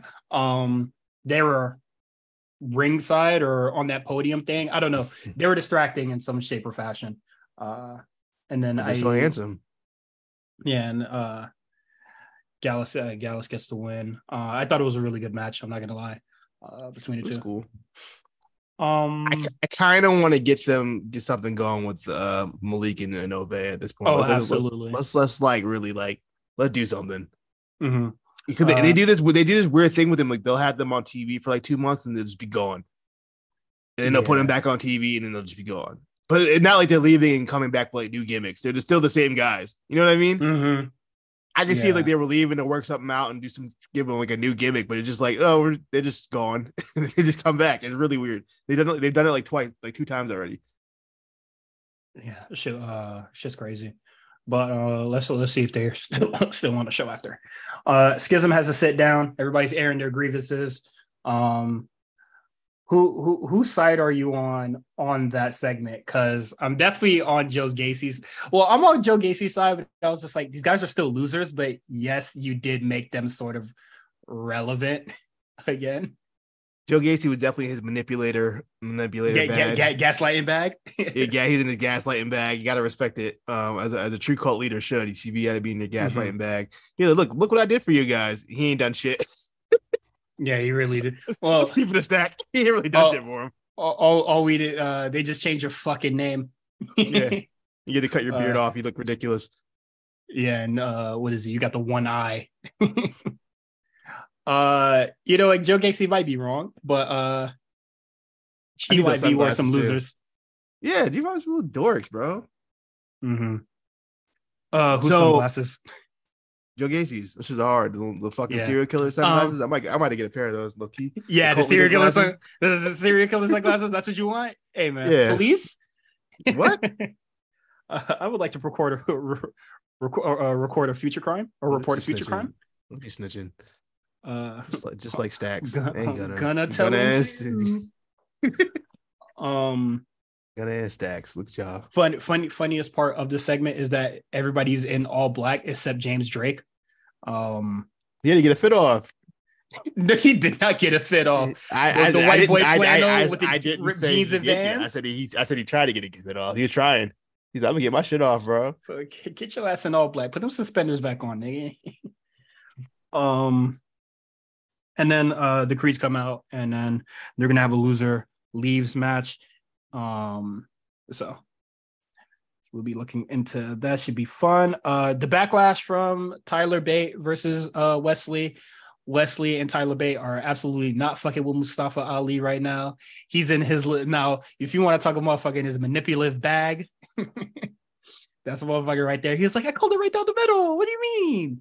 And Tyler Bate was like, fast counts, but I did it for both of y'all. I mean, you got a point. It was just like, nah, you shouldn't be doing that. Like, I guess you can be impartial, but I don't think you should be helping both of the competitors. It's just a style, man. It's just steez. Weird nigga. But he's a cop. I keep telling you. How they act. They were doing just cop stuff. when he went into the segment, he said West Side. I said, yeah, this nigga a cop. I keep telling y'all don't want to believe me. The cop energy doesn't leave. Just you take that uniform off. You still once a cop, always a cop. You're not getting out of the cop. You're just a cop to me. I don't care what your intentions were. You give cop energy. Mm-hmm. And is this this July 4th show? This is it called Great American Bash? No, Great American Bash was late. I think late July. It's like July 27th. Okay. Like that. No, that's a PLE. Great American Bash is a PLE. Oh, it's a PLE? Oh, okay. Yeah. Okay. All right, no problem. Yeah, July 30th. I thought. July 3rd. Oh, damn, that's the same day as the fucking house show. Why would WWE do that? They do that all the time. What do you mean? Yeah. Oh, I'm still going to the house show. Fuck it. Yeah, fuck it.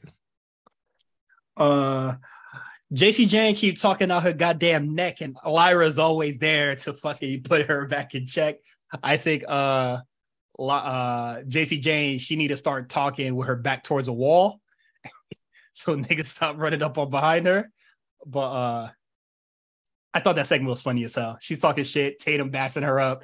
Lyra shows up, beats her ass, and nobody helps her. And then Rhea Ripley walks in. It's like, just got your ass won. And then the segment's over. A lot of Rhea Ripley on this. I guess since she's not she's going to whatever.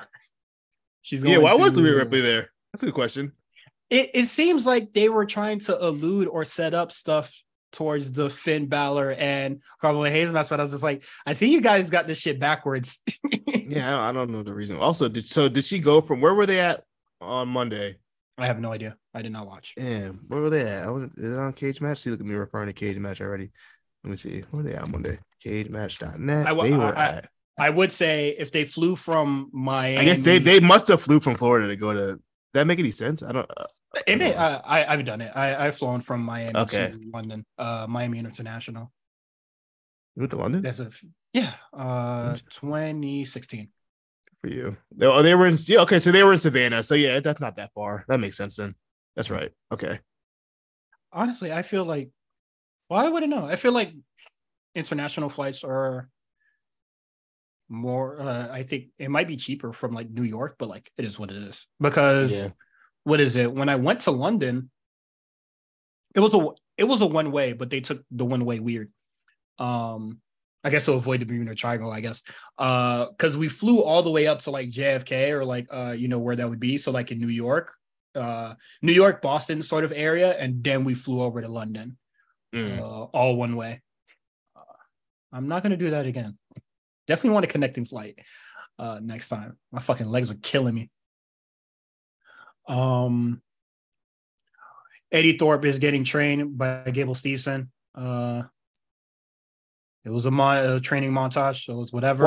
Why are they doing this? Why are we pretending that they're not brothers? Why do they do this? They're brothers. We know they're brothers. Why?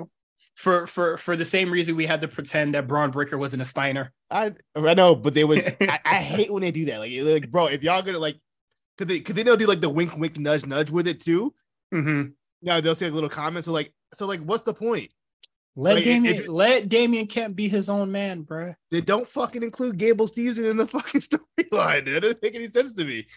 Yeah, that's kind of what the fuck do you have to like outside of kayfabe? What would be the reason they'd be connected? You know what I mean? Like, the guy doesn't even, he just got to NXT 2 weeks ago. Mm-hmm. So why would he be the guy to know about Damian Kemp? He hashtag watch the tapes, brother. He was studying. Yeah. Like, I gotta get a deep dive into fucking Damian Kemp's bag. Motherfucker. Niggas said I've been watching the tapes. Yeah, I bet, nigga. They were doing the same thing with Braun for a while. Just like they would like not acknowledge that he was a Steiner, but then also like every Steiner reference they possibly could in commentary. Like, just say he's a fucking Steiner. What difference does it make? Yeah.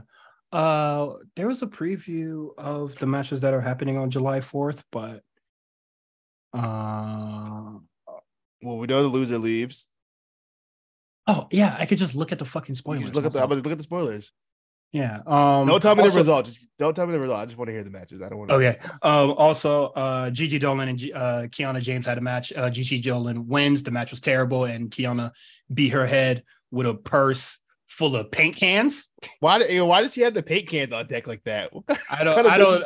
Yeah, that's kind of crazy. Running right over there. A little strange. What is it? Turn her ass to the 2.0 logo. Slimed her ass. Hey, business is business. Slime season. Feel me? Mm-hmm. Okay, so for NXT, July 4th, we got Blair Davenport versus Roxanne Perez, Mustafa Ali versus Tyler Bate, Kalani Jordan with Dana Brooke versus Tatum Paxley. You already know who won that. Sorry, I'm gonna skip that because that's not a match. That's just a segment. Lyra Valkyrie versus JC Jane. Javier Bernal versus Von Wagner. Big body. Okay. Big body. Big body going against a big body. You for sure getting his ass whooped. And then we get the Dyad versus the Creed brothers, and then I did see versus Gable versus Damian Kemp and NXT Underground. You know, they got the holes for that. Bro, they made the video package. They made NXT Raw Underground look so fucking cool. It was like if you didn't see it Raw Underground, just saw that video package, you would have thought like, why would they get rid of that? The coolest fucking thing ever. It was okay. Yeah, it was the coolest thing ever. Why'd they get rid of it? I don't know why they got rid of it, but it was okay. Honestly, I didn't think it should be long term, but I was like, damn, I feel like they got rid of it too soon. They were, 2020 was such a weird time, and I can't wait for like the documentary of COVID era WWE. They were just doing whatever. That's definitely one of those things. I'm about to hashtag no events this, but that was like one of those things. Like, yo, I feel like one meeting he was like, let's stop doing that. Why are we doing this? It's just stupid. Because it just dropped out of nowhere. Like they did it for like a month. I think they just wanted to get Shane on TV, and then just stopped. Oh, didn't Shane like get released? No, I don't know why. No, they just stopped it. They just stopped. Okay. It was getting weird because I believe like it ended with like it was like that arc where the Hurt Business was like joining that shit. That was like the beginning, and then that went nowhere. That also went like nowhere. Yeah. So stupid. Oh man, I'm glad it's back. Shit's fucking lit. And that is it for the NXT preview of next week. I know that Gable Stevens suplexes some guys. That was in spoiler. Yeah, the spoiler just says that he suplexed some guys. It had its own little bullet point. Everything else was like matches. Like, oh, and Gable Stevens suplexes. Okay, cool. Yeah, that is NXT AEW. That is it for our show. You can subscribe to us on patreon.com/the AShowRNC. You can follow us on Twitter at the AShowRNC to keep up with our latest and greatest shows. You can follow Quan on Twitter at the Comeback Spot. You can follow me, Cyrus, at Cyrus on TWR. Everything is in the show notes. You can follow us on YouTube, Instagram, Twitter, of course. Leave 5-star reviews and all that. I finally listened to a podcast where they mentioned doing the 5-star reviews. So yeah, man, leave a 5-star review. And all that jazz. The algorithm, I've been told. I believe it actually helps out. I believe that too. Yeah, it probably does. It's the same with the YouTube. Like, subscribe, and comment. Mm-hmm. But yeah, that is it for our show. I hope my AEW Fight Forever download is completed so we can get to that. I haven't even purchased it yet. I'm gonna do it tomorrow. Hurry up. I'm not playing tonight. What the fuck? Well, hurry up and download it because we gotta play it tomorrow. I thought we were playing on Saturday. Oh yeah, you're right. What are you talking Saturday, about? We'll be playing. We'll work out the details, but it will most likely be on the Comeback Spot Twitch page. Well, you got the Twitch page, right? Yeah, I gotta figure it out.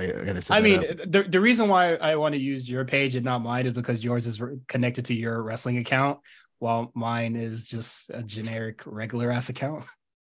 So I gotta find the password to that. It's been a minute. Christ. Yo, I don't stream no more. I mean, that don't mean you still be on Twitch, right? Yeah. If you raw dog in Twitch, you're crazy. It's not linked to my PlayStation though. I don't think. Oh, okay. I was about to say raw dogging Twitch is crazy, bruh. I sometimes I do that shit at work, and it's just like this is a very unpleasant viewer experience. Like, I checked out Kick the other day. I want to see what's going on over there. Racism. What do you think? Nazism. What was I watching? I think one of the anti-Semitism. Yeah, I think I was watching like one of the people on Twitch that I follow. I think they did a stream over there. I was like, I'm gonna check it out, see what's going on over there. It's okay. I mean, it's basically just Twitch, except it's like black and green instead of purple and black. I guess it's literally the same like operating system and everything. Okay, I'm sure they're both as racist. These numbers are definitely inflated though. What for kick viewers? Yeah, this shit's kind of crazy. I don't believe I know Aiden Ross is pretty popular. I'm on Kick right now. I don't know if he has 66,000 in the chat. I mean, I don't know. Maybe there's more than 66 racists in the world. So 66,000. Yeah, there's enough racists in the world. But that is it for our show. Any updates, it will be on Twitter. So stay locked in. Peace out.